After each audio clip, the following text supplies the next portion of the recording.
नमो भगवतो वासुदेव। मित्रों, स्वागत है आप सभी लोगों का अपने YouTube चैनल जय हो जौनपुर में। चलिए भैया, पिछली वीडियो में हम लोगों ने रासो साहित्य को पढ़ लिया था और रासो साहित्य में हम लोग देसी भाषा काव्य देख लिए थे ना। अभी केवल नाम देखा गया था। आज हम लोग क्या करते हैं, अपभ्रंश साहित्य को देखे थे, देसी भाषा काव्य को आज हम लोग देखेंगे। जितने लोग भी देख रहे हैं भैया वीडियो को, चैनल को लाइक कर दें और शेयर कर दें। तो आज भैया हम लोग देखते हैं, आचार्य रामचंद्र शुक्ल ने दो भागों में बांटा था ना। एक आपका अपभ्रंश काव्य था, अपभ्रंश, जिसके 4 भेद थे। ये 4 ग्रंथ थे इसमें अपभ्रंश काव्य में, और इन चारों ग्रंथों को हम लोगों ने देख लिया था। दूसरा आपका देसी भाषा काव्य था, देसी भाषा काव्य। अगर देसी भाषा काव्य की बात की जाए तो इसमें 4 ग्रंथ और इसमें कुल कितने ग्रंथ हैं भैया, तो 8 ग्रंथ हैं। ठीक, चलिए अब इन 8 ग्रंथों को एक एक करके हम देखते हैं। पहला है भैया खुमार रासो। खुमार रासो, अगर पूछेगा खुमार रासो की रचना किसने किया था, तो दलपति विजय ने।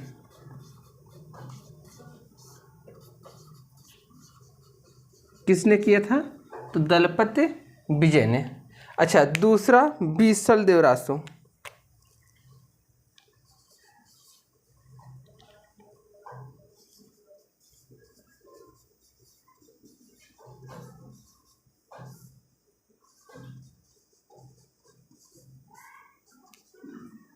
बीसल देव रासो, बीसल देव रासो नरपति नाल।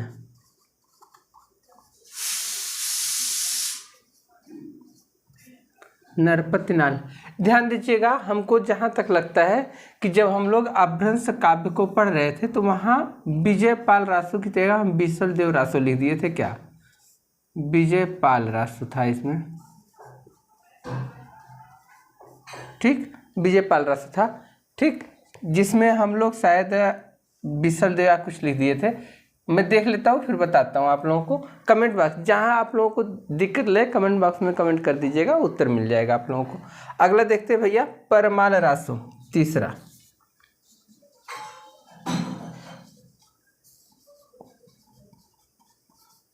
अगर परमाल रासो की बात की जाए तो परमाल रासो की रचना किया था जगनिक ने।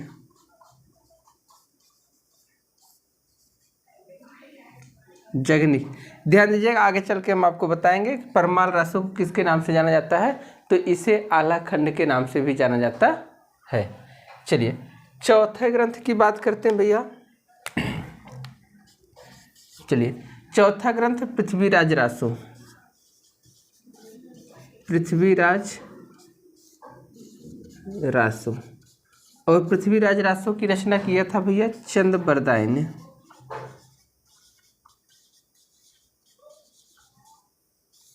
चंद बरदाई ने, ठीक। 5वें ग्रंथ की बात करेंगे भैया जयचंद प्रकाश। जयचंद प्रकाश, और जयचंद प्रकाश की रचना किया था भट्ट केदार ने।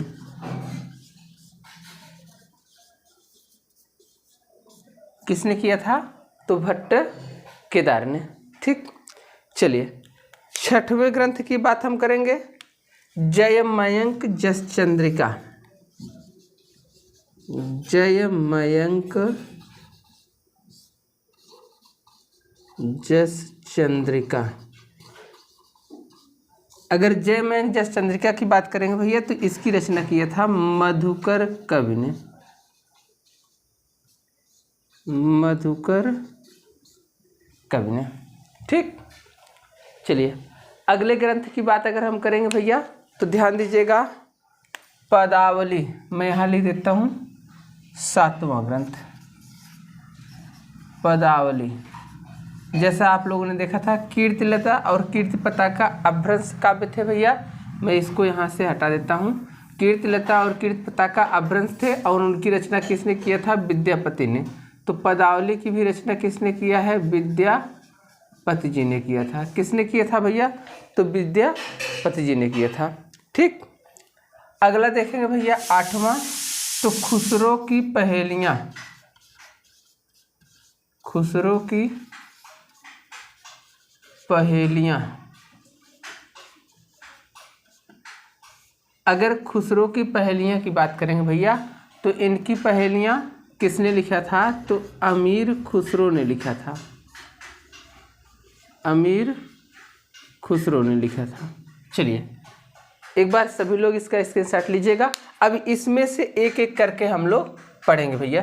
देसी काव्य जो आपके लिखे गए हैं, अब यहाँ से इसमें से एक एक काव्य को आज हम लोग पढ़ना शुरू कर देते हैं। तो एक बार सभी लोग स्क्रीनशॉट लीजिएगा, पुनः हम आगे चलते हैं। चलिए भैया स्क्रीनशॉट लीजिएगा। चलिए भैया सभी लोग स्क्रीनशॉट लीजिएगा, चलते हैं। अच्छा, मुझे जहाँ तक याद आ रहा है कि नहीं, मेरा भ्रम है, सही है। पिछली वीडियो में मैंने विजय पाल रासो को आप लोग एक बार देख लीजिएगा। अगर नल सिंह लिखा है तो ठीक है ना, नल सिंह लिखा है तो ठीक है, मैं चेक कर लूँगा। वैसे सही है, जहाँ तक उम्मीद है सही है, उम्मीद ही नहीं विश्वास है कि सही है। लेकिन मुझे जैसे नल सिंह और नरपत नाल में थोड़ा सा ओ हो जाता है, तो वहाँ पर नल सिंह होना चाहिए और यहाँ पर नरपत नाल ठीक है। ठीक, चलिए भैया अब हम देखते हैं प्रमुख कवि जितने हैं भैया उनके जीवन परिचय के बारे में देखते हैं, उनका संक्षिप्त परिचय हम देखते हैं। चलते हैं। तो सबसे पहले हम लोग देखते हैं दलपति विजय ना, दलपति विजय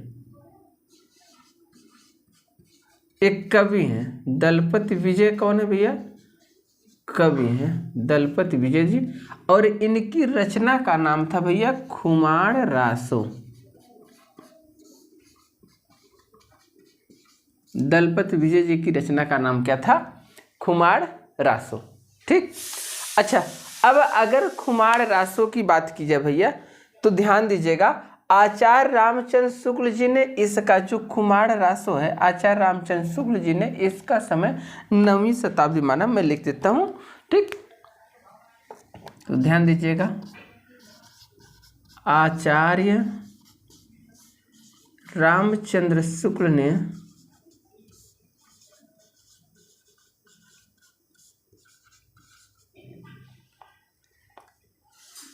इनका समय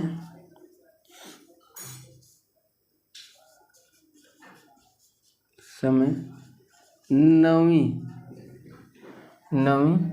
शताब्दी माना है।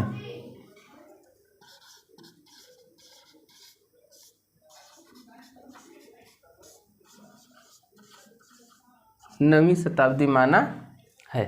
ठीक, अच्छा अब ध्यान दीजिएगा, इनका समय या इसका समय खुमार रासो, इसका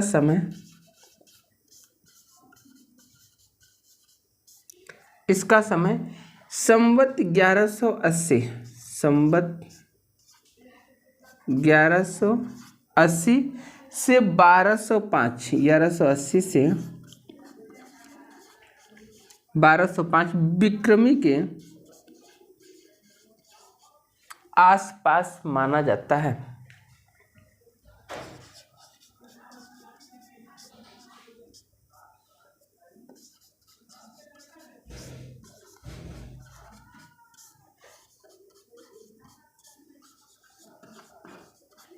आसपास माना जाता है। ठीक, अच्छा एक चीज ध्यान दीजिएगा, ये जो आचार्य रामचंद्र शुक्ल ने इसका समय 9वीं शताब्दी माना भैया। ठीक, बहुत मत आ जाता है कि 9वीं शताब्दी इन्होंने क्यों मान लिया, आखिर ऐसा क्या कारण था जो इन्होंने 9वीं शताब्दी मान लिया। ठीक, तो जो खुमार का युद्ध है भैया, खुमार का युद्ध है वो 9वीं शताब्दी में ही हुआ था ना, तो हम इसको लिख देते हैं। अच्छा,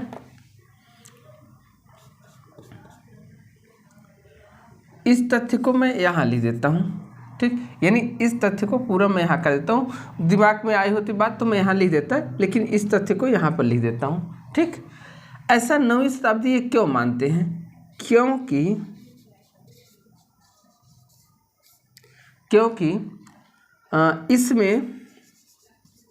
क्योंकि इसमें 9वीं सदी के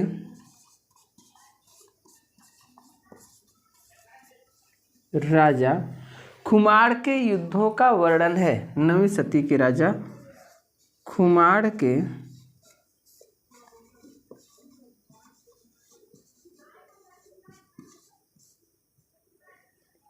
युद्धों का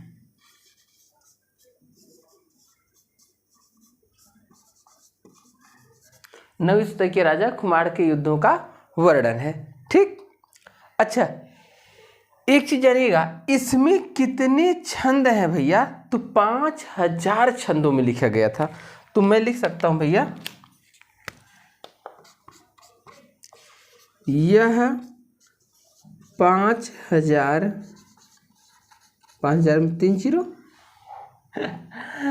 5000 छंदों का 5000 छंदों का एक विशाल काव्य ग्रंथ है। छंदों का एक विशाल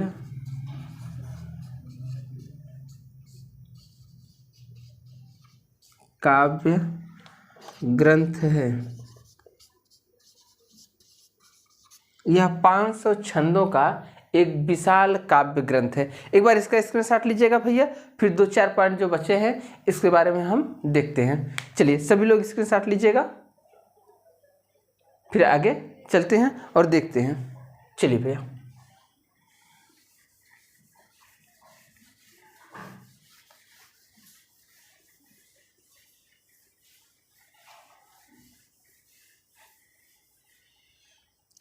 अगर पूछेगा इस ग्रंथ की भाषा क्या है, तो इसकी भाषा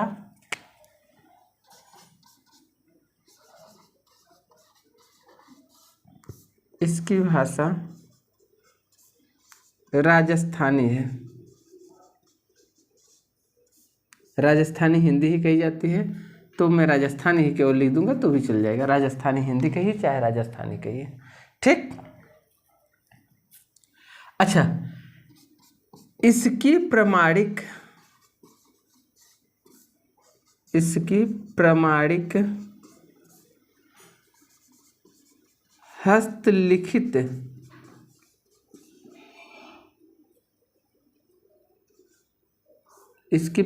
हस्तलिखित प्रति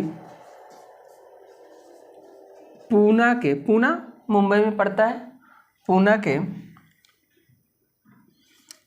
संग्रहालय में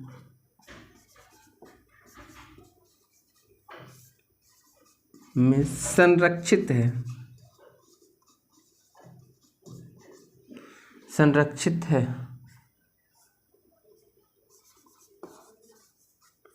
अच्छा, संरक्षित न लिख के सुरक्षित अगर हम लिखेंगे तो और अच्छा रहेगा ना, सुरक्षित है। ठीक, तो चलिए ये आपके किसके बारे में हुई? विजयपाल रासो, विजयपाल जी के बारे में है, दलपति विजय के बारे में, और खुमार रासो ग्रंथ का नाम। ठीक, दरअसल हिंदी साहित्य में जो रासो साहित्य आता है इसमें कवि और रचनाओं का नाम एक जैसे लगने लगता है। तो विजयपाल रासो, अब उसके रचयिता जो नल सिंह हैं, तो नल सिंह और विजयपाल रासो, और यहाँ क्या मिल रहा है? दलपति विजय तो विजयपाल रासो ग्रंथ है और दलपति विजय क्या है? कवि हैं। तो लगने लगता है ये उसमें चले गए इसमें चले गए तो एक बार कंफ्यूजन हो जाता है। चलिए सभी लोग इसके साथ लीजिएगा भैया, फिर आगे चलते हैं। बाकी अगर आप लोग वीडियो को देख रहे हैं, जो भी चीज़ें आपको, जो भी तथ्य यहाँ पर दिए जा रहे हैं सब प्रमाणित दिए जा रहे हैं भैया, किसी में कोई दिक्कत नहीं है। आप लिखित भी देख रहे हैं, मौखिक भी देख रहे हैं, तो चीज़ें अगर आपको अच्छी लग रही हों तो वीडियो को लाइक और शेयर करिए और थोड़ा सा लोगों को बताइए कि यहाँ क्लासेस आपको दिए जा रहे हैं, तो इसका फ़ायदा आप लोग उठाइए थोड़ा सा। ठीक, चलिए भैया, चलिए आगे चलते हैं।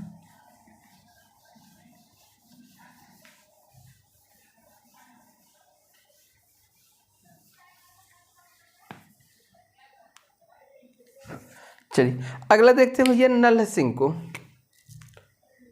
नल सिंह इनकी रचना का नाम क्या था? तो अभी मैंने बताया भैया विजयपाल रासो,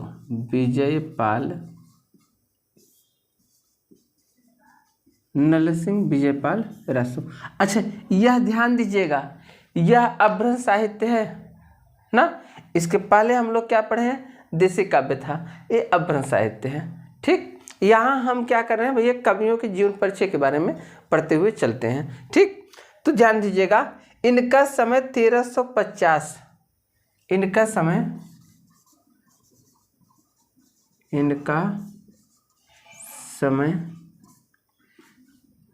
संवत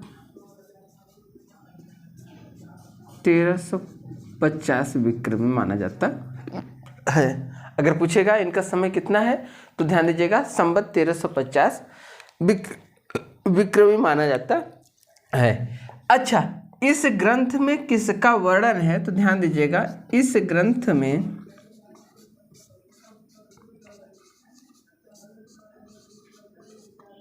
राजस्थान के राजा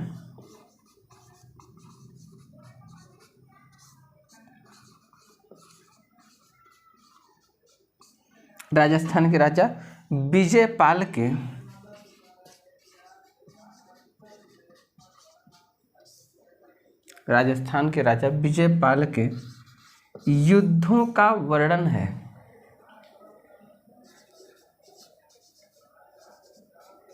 युद्धों का वर्णन या कह सकते हैं युद्धों का योजपूर्ण ढंग से वर्णन किया गया है। ओजपूर्ण ढंग से वर्णन किया गया है। ठीक,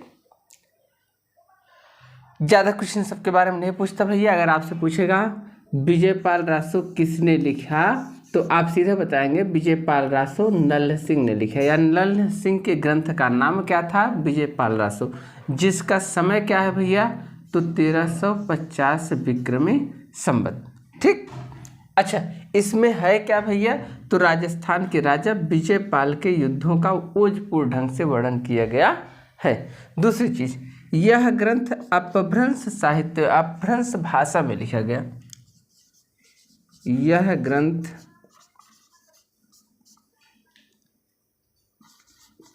अपभ्रंश